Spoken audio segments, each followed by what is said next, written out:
சிவபூமி, திரு we அற்புதானந்தன் பிரதமர் வலிகாமம்,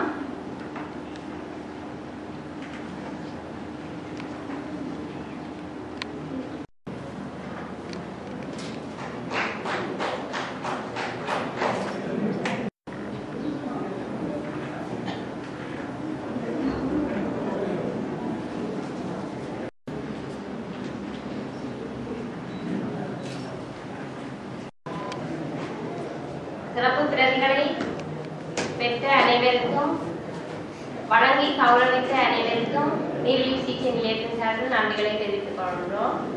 இந்த சிறப்பு பிரதிகளை சபையில் வீட்டிற்கும் அனைவரும் நீங்கள் வழங்கும் அன்பளிப்புகள் யாவும் நீரிழிவு சிகிச்சை நிலையத்தின் சுகாதாரம் சம்பந்தமான விழிப்புணர்வு நிகழ்வுகளுக்கு பயன்படுத்தப்படும். இதனால் உங்கள் என நீங்கள் பெருமை அடையலாம்.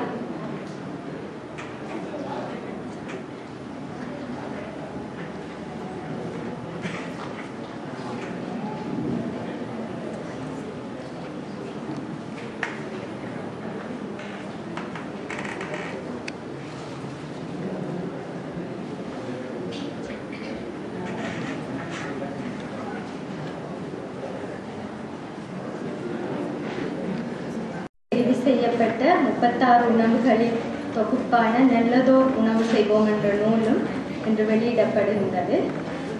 அந்த ஒழுங்கமைப்பு குழுவின் உறுப்பினர் என்ற ரீதியில் அந்த போட்டியில் நமக்கு ஏற்பட்ட அனுபவங்களை உங்களுடன் பகிர்ந்து கொள்ளலாம் என்று நினைக்கின்றேன். மிக அதிகளவானோர் சென்ற முறை அனுப்பியதை விட பல மடங்கு அதிகமானோர் விண்ணப்பங்கள் அனுப்பியிருந்தனர். அத்துடன் வெவ்வேறு இடங்களிலிருந்து யாழ்ப்பாணம், கிளிநொச்சி, வவுனியா, கொழும்பிலிருந்து கூட ஒரு போட்டியாளர் பங்கு பெற்றிருந்தார்.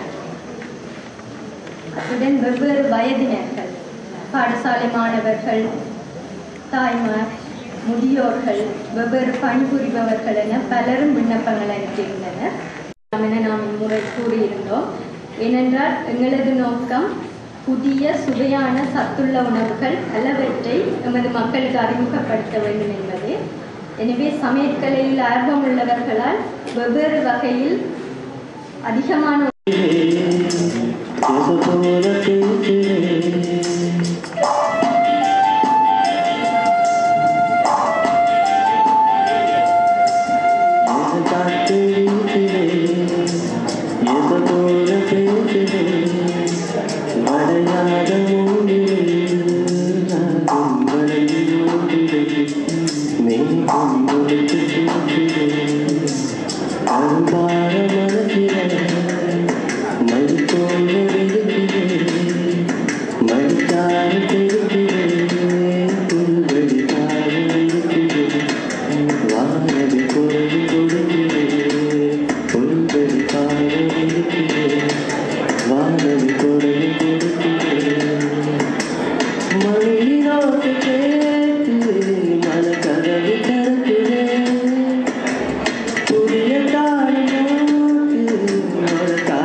ஆய்வுக்கான ஒரு முயற்சியாக அங்கே குறிப்பிட்டார்கள்.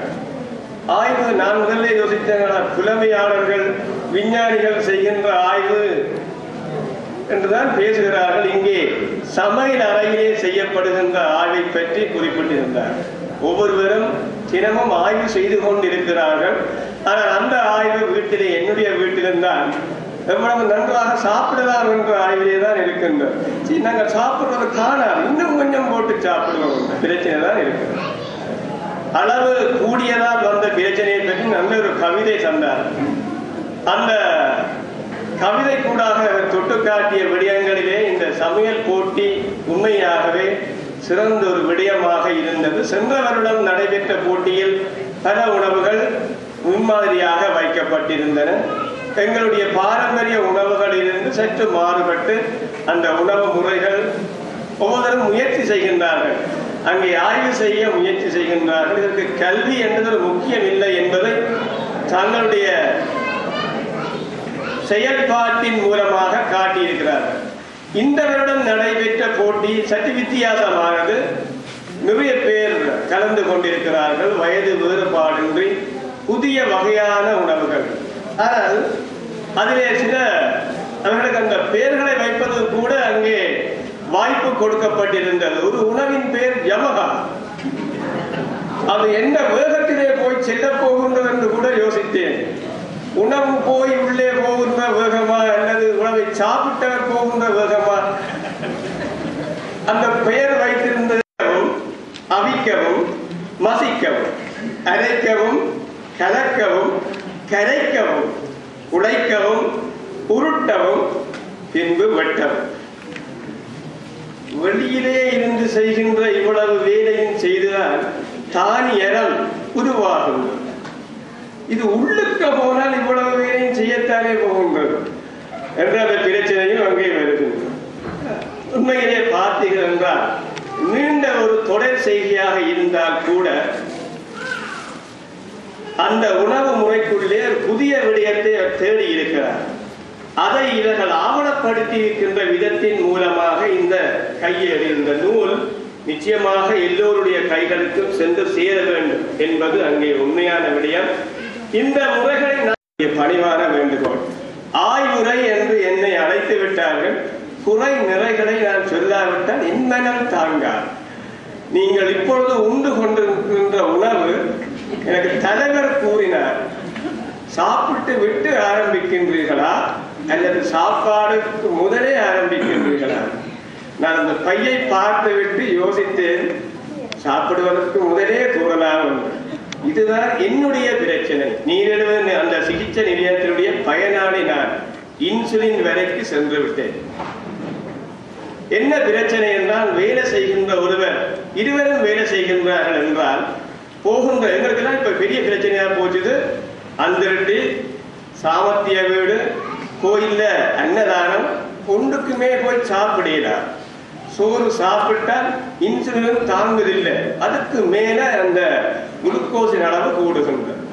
வெளியிலே கடையிலே சாப்பிட முடியாது. எப்படியும் இங்கே குறிப்பிட்ட கோதுமை மாவினுடைய பாரம்பரியம் தான் அங்கே இருக்கின்றது.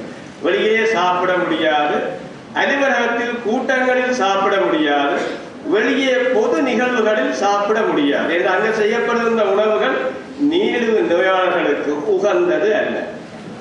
நான் என்ன செய்வது எனக்கே தெரியவில்லை. இந்த நிலையில் தான் தினமும் கடலை, கவுப்பி, பயறு அடுத்தே போய்விட்டது. காலவ கவுப்பி அவித்து வைத்திருக்கிறேன் என்றால் திரும்பி அவரைத்தான் பார்க்க வேண்டி இருக்கிறது. என்றால் கடவுளே இப்படி வந்து வாழ்கின்றோம்.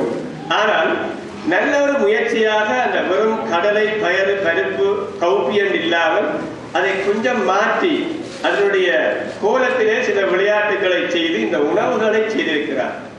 கூடுதலாக தானிய பயிர், அந்த அவரை பயிர்கள், நார்ச்சத்து கூடிய உணவுகள் இங்கே உள்வாங்கப்பட்டிருக்கின்றன. அவரவருடைய தகவலுக்கேற்ப, அவருடைய திறனுக்கேற்ப புதிய உணவுகளுக்குள்ளே உள்வாங்கி இருக்கின்றார். இருந்தாலும் இன்னும் மாற்றம் வேணும் என்பது என்னுடைய அவா. அந்த பெயர்கள் கூட கொஞ்சம் எங்களுடைய பழங்காலத்து பெயர்கள் போலவே இருக்கின்றது. பிரியாணி, களி, பிட்டு, தோசை, ரொட்டி, கவுப்பி, கட்லட், சலாட், லட்டு, இதெல்லாம் பழகி போன பெயர். லட்டு என்றால் இனிப்புத்தான் வருகிறது. இந்த பெயர்களிலேயும் இன்னும் மாற்றம் கொண்டு வாருங்கள். யமகா போல இல்லாமல் கொஞ்சம் நாங்கள் கிரகிக்கக்கூடிய அளவிற்கு, சிறுவர்கள் உண்ணக்கூடிய அளவு. என்னுடைய கவலை என்னவென்றால், நான் பட்ட துன்பம் பரவாயில்லை, என்னுடைய பிள்ளை சிறு வயதில் அந்த துன்பத்திற்குள்ளே வரக்கூடாது என்று விரும்புகின்றேன். அப்ப முதல்லையே நாங்கள் அவர்களுக்கு ஓரளவுக்கு வழிகாட்டலாம் என்ற நிலையிலே எந்த உணவுகளை நாங்கள் செய்யலாம். நிச்சயமாக இந்த கையேடு பலருக்கு பிரயோசனப்படக்கூடியது. இன்னும் நீரிழிவு நோய் வரக்கூடியவர்கள், வரலாம் என்று எதிர்பார்க்கின்றவர்கள் இந்த முறைக்குள்ளே உள்வாங்கப்படலாம். இது ஒரு ஆவணமாக வெளியே கொண்டு வருவதற்கு நிறைய உழைப்பு இல்லை இருக்கிறது. பார்த்தீர்கள் அவர்களுடைய அங்கே உள்ளடக்கப்பட்ட விடயங்கள் படங்கள் மூலமாக அந்த பதார்த்தங்களை வெளியேறார்கள். அதை செய்தவருடைய பெயரை கூட அங்கே பொறித்திருக்கிறார்கள். நீங்க பார்க்கலாம். இதுக்கு முதலாக அங்கே அந்த பொருளடக்கம் அங்கே உள்வாங்கப்படவில்லை என்ற ஒரு குறையை பார்த்தேன். பெரிய குறையாக அல்ல. இருந்தாலும் அந்த கிளைசீமிக் இண்டெக்ஸ் என்று பிரதம விருந்தினர் குறிப்பிட்டால் நான் அவரை பார்க்கும்போது இளமையானவராகவே பார்க்கிறேன். ஒரு உதாரணமாக பார்க்கலாம். ஒருவேளை அவருடைய உடலை இன்னும் கட்டுவாக வைத்துக் கொண்டிருக்கிறார். ஆனால் எந்த அளவு காலத்துக்கு அப்படி வைத்துக் கொண்டிருக்கிறார் என்பது ஒரு கேள்விக்குறி.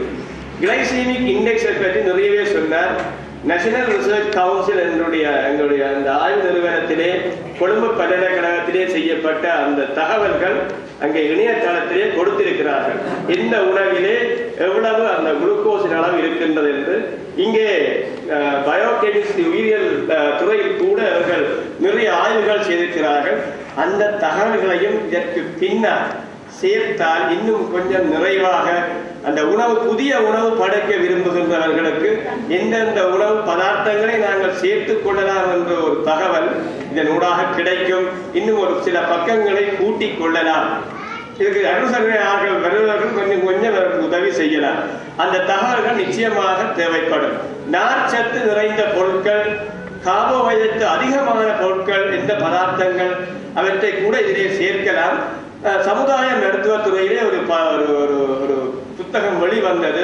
கலாநிதி சிவராஜா அவர்கள் வெளியிட்ட அந்த புத்தகத்திலே பல விடயங்கள் உள்வாங்கப்பட்டிருக்கின்றன. என்னவென்றால் இப்படியான புத்தகங்கள் எத்தனை பேருக்கு சேருகின்றது என்பது ஒரு கேள்விக்குறி. 5000 பிரதிகள் அடித்திருக்கிறார்கள்.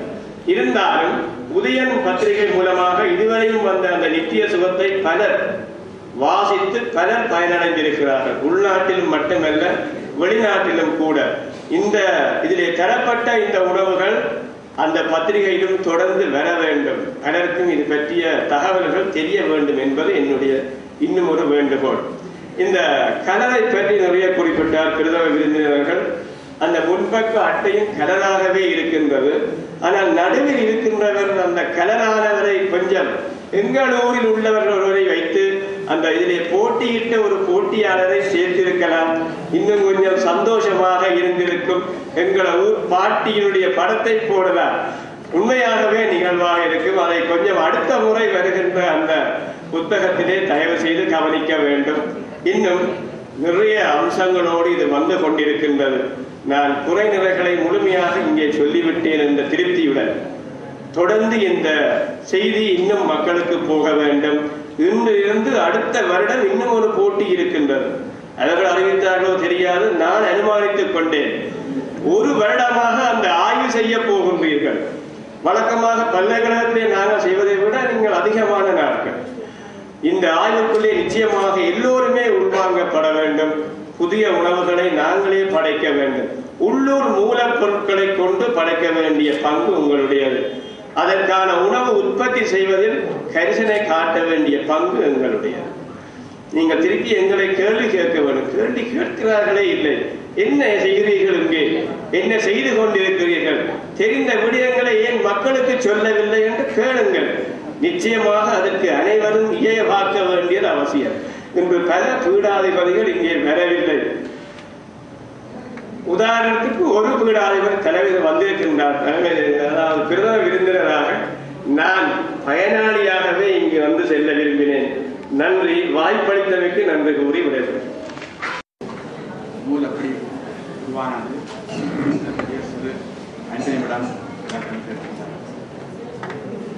2010 ஆண்டு டிசம்பர் மாதம் இறுதி பகுதியிலே வெளியானது.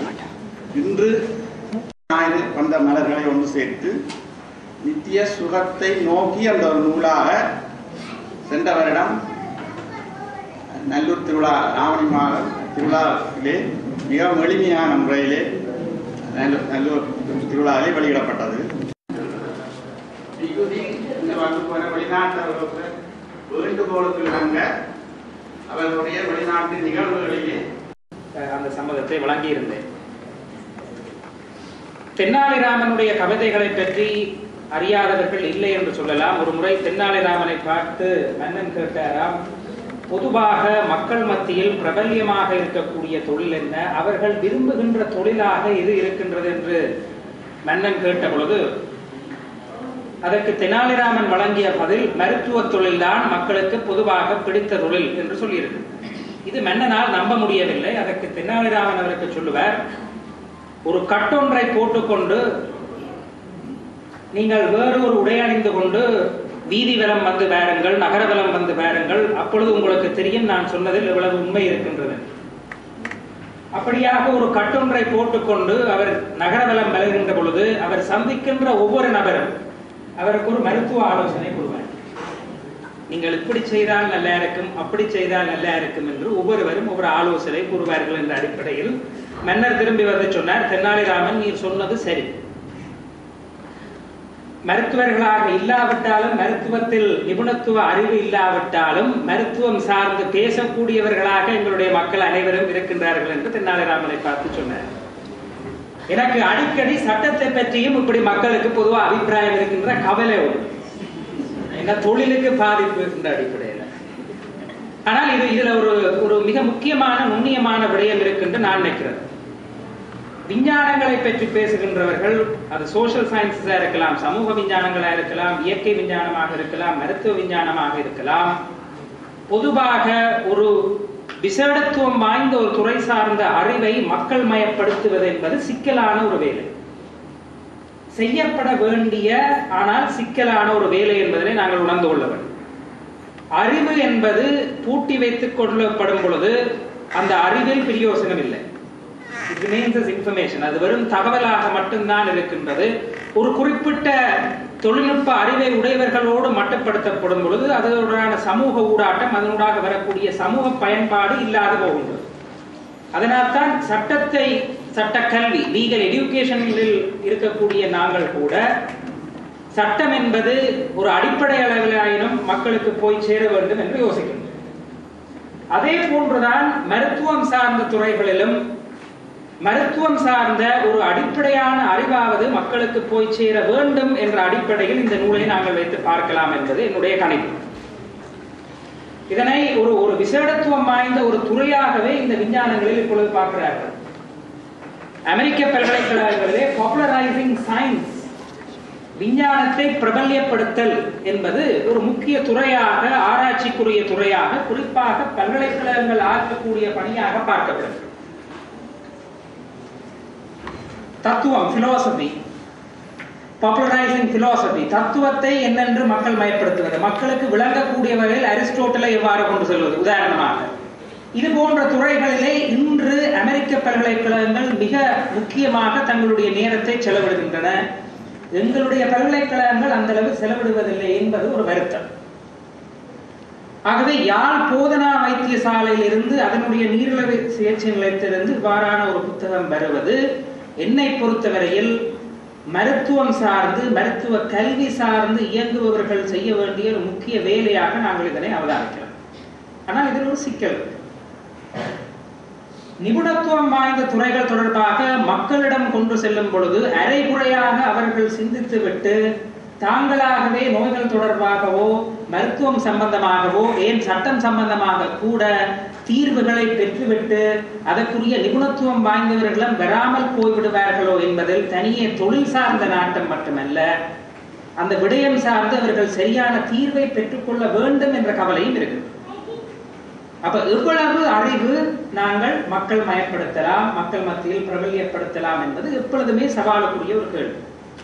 How much of knowledge can we impart? எவ்வளவு தூரம் நாங்கள் இந்த அறிவை கொண்டு செல்ல வேண்டும், கொண்டு செல்ல முடியும் என்பது தொடர்பாக. என்றால் 5-6 வருடங்கள் MBBS-க்காக படித்து அதிலே வரக்கூடிய ஒரு ஃபவுண்டேஷனல் நாலேஜ், அதுக்குரிய அடிப்படை அறிவை பெற்ற பின்னர் மருத்துவம் சார்ந்து சிந்திப்பதற்கும், வெறுமனே தெனாலிராமனுக்கு வழங்கப்பட்ட அறிவுரைகள் போன்று நாங்கள் அறிவுகளை பெற்றுக்கொண்டு எங்களுடைய மருத்துவம் சார்ந்த பிரச்சனைகளுக்கு தீர்வு காணுவதும் சிக்கல்.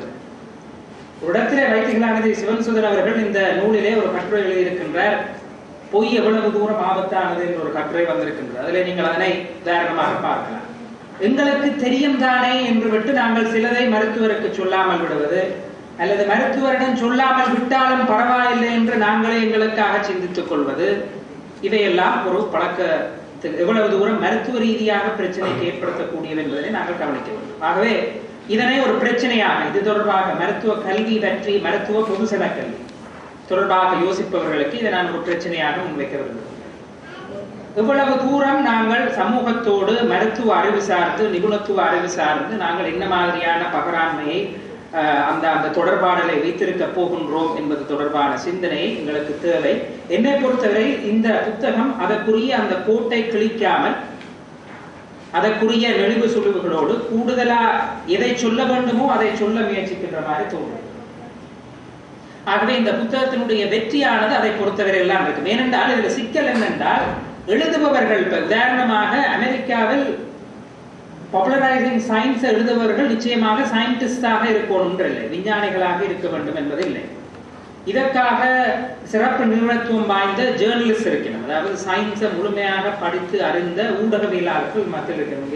எங்களுடைய ஊடகவியலாளர்களும் இருக்கிறார்கள், பிரம்மாசிரியர் கானமில்லாதன் அவர்களும் இருக்கின்றார். இன்று எங்களுடைய ஊடகங்கள் மத்தியிலே அறிவு சார்ந்து செயற்படக்கூடிய ஊடகவியலாளர்கள் கூடுதலாக தேவைப்படுவது அவசியம் என்பதனை அவரும் ஏற்றுக்கொள்வார். அதாவது நிபுணத்துவம் சார்ந்த அறிவை உடையவர்களும் பத்திரிகைகள் வேலை செய்யக்கூடிய மாதிரியான பொருளாதார கட்டமைப்போடு எங்களுடைய ஊடகங்கள் இயங்குகின்ற பொழுது அதற்குரிய நிதி வசதி ஏற்படும் பொழுது அது ஏற்படும் என்று நான் நம்புகின்றேன். இதில் நான் சொல்ல வருவது என்னவென்றால், நிபுணர்களால் பொதுசனங்களுக்கு ஏற்புடைய மாதிரி உதாரணமாக என்னை கொண்டு போய் சட்டத்தை பற்றி பேசவிட்டால் ஒரு கட்டத்தில் சட்டத்தினுடைய நிபுணத்துவத்தின் பாட்பட்டு பொதுசனத்துக்கு விளங்க கஷ்டமான வகையிலே நான் அந்த விடயத்தை கொண்டு சென்று விடுவேன் என்ற ஒரு பிரச்சனை இருக்கு.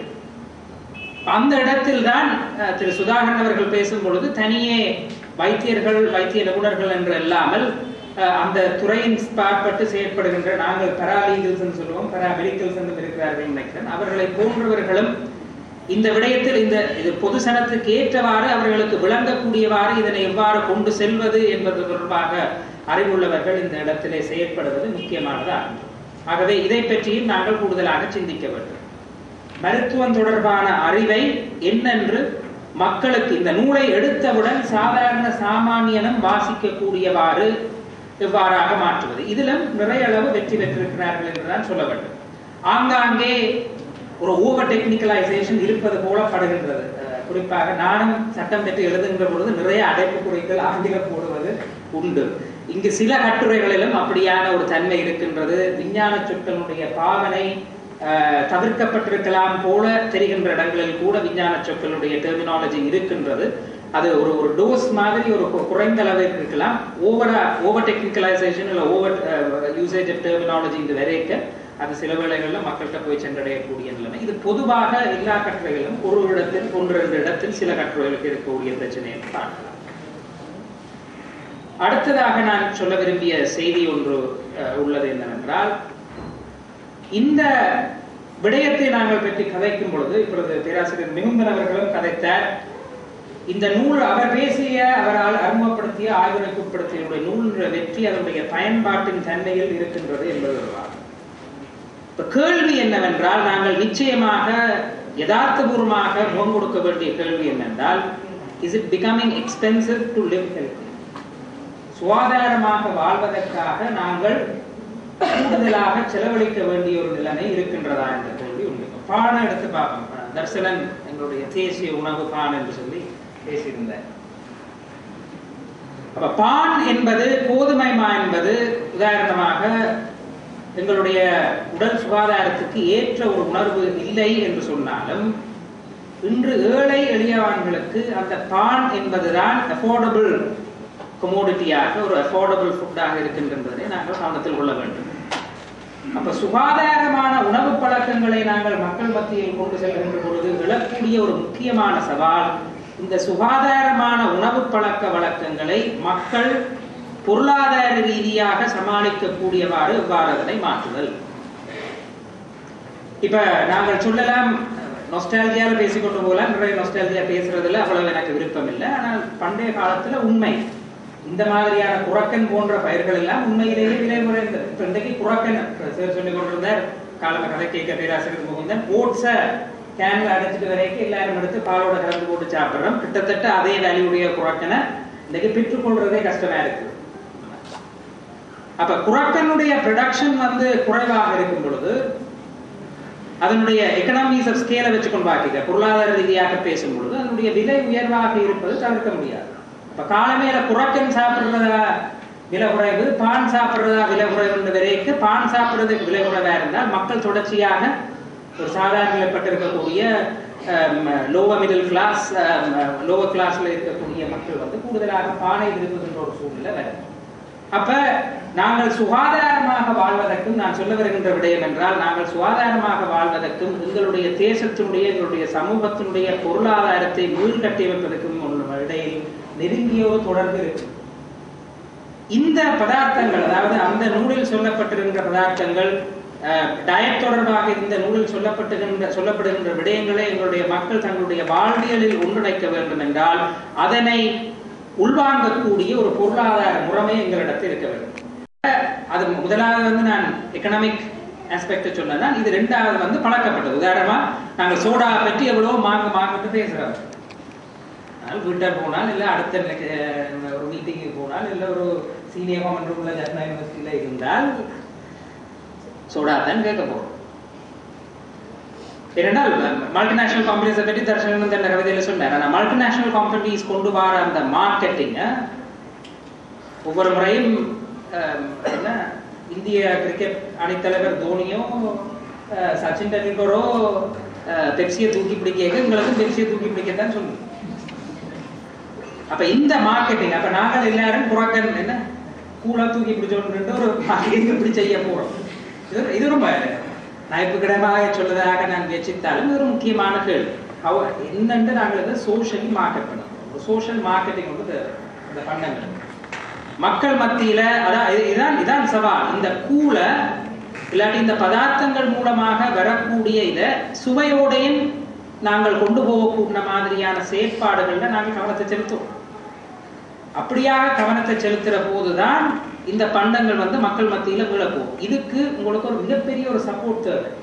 We are trying to reinvision the national economy of a community. ஒரு சமூகத்தினுடைய தேசிய பொருளாதார செயற்பாடுகளை என்ன மாதிரியான பண்டங்கள் கூடுதலாக அந்த பொருளாதாரத்தால் நுகரப்படுவது என்பது தொடர்பான ஒரு சிந்தனை மாற்றத்தை நாங்கள் எதிர்பார்க்கிறோம். அந்த சிந்தனை மாற்றம் வந்தால்தான் மக்களுடைய வாழ்க்கையிலே உணவு பழக்கத்திலேயும் ஒரு மாற்றம் வரும்.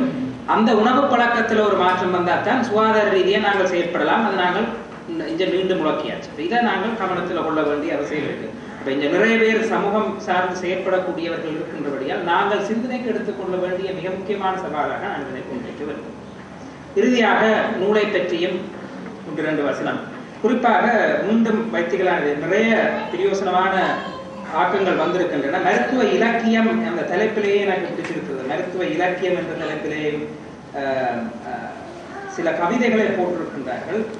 அவர்கள் ஒரு கவிதை எழுதியிருக்கின்றார். அதில் 1-2 வரிகளை நாங்கள் வாசிக்கிற வைத்திகளானதி சிவயோகன் அவர்கள் இருந்திருந்தால் இதை பற்றி இன்னும் ஆழமாக சொல்லி இருக்கக்கூடும். இது உல சுகாதாரம் சம்பந்தமானது. என்னை பொறுத்தவரையில் என்னுடைய தகப்பனார் என்னை அடிக்கடி சொல்ற காலை வரப்பொழுதுன்னு சொன்னார், ஒருவரை இதை பற்றி பேசுறதுக்கு உமாக்கு எந்த விதமான அருகதையும் இல்லை, உனக்கு உல சுகாதாரம் மிக குறைவானது சொன்னேன். மாணவரின் ஒழுக்கத்தை மணிக்கணக்காய் விமர்சித்தோம், நண்பர்களை எதிரியாய் கொண்டோம், உண்மை ஏயவர்களுக்கு என்னென்ன முன்னெண்ணையானோம், பந்தம் பிடிப்பதற்காய் சொந்த கோவண துணியையும் கொளுத்தினோம். அருமையான வார்த்தை. என்னை பொறுத்தவரைக்கும் இன்று நாங்கள் இருக்கக்கூடிய சமூக பொருளாதார அரசியல் சூழலில் பல பேர் பல்கலைக்கழகத்துக்குள் வேலை செய்வர்களும் இதனை சொல்லுகின்றார்கள், அரசாங்க மட்டத்தில் வேலை செய்வர்களும் இதனை சொல்லுகின்றார்கள், வைத்தியசாலையில் வேலை செய்வர்களும் இதனை சொல்லுகின்றார்கள். இந்த சூழலுக்குள்ள மனநிலையை திடப்படுத்தி இதுக்குள்ள வேலை செய்கிறதே பெரிய கஷ்டமா இருக்கு. ஒரு மென்டல் பேஷண்டா போகாமல் இன்றைய சூழலை இது ஒரு மிகப்பெரிய தாக்கம்.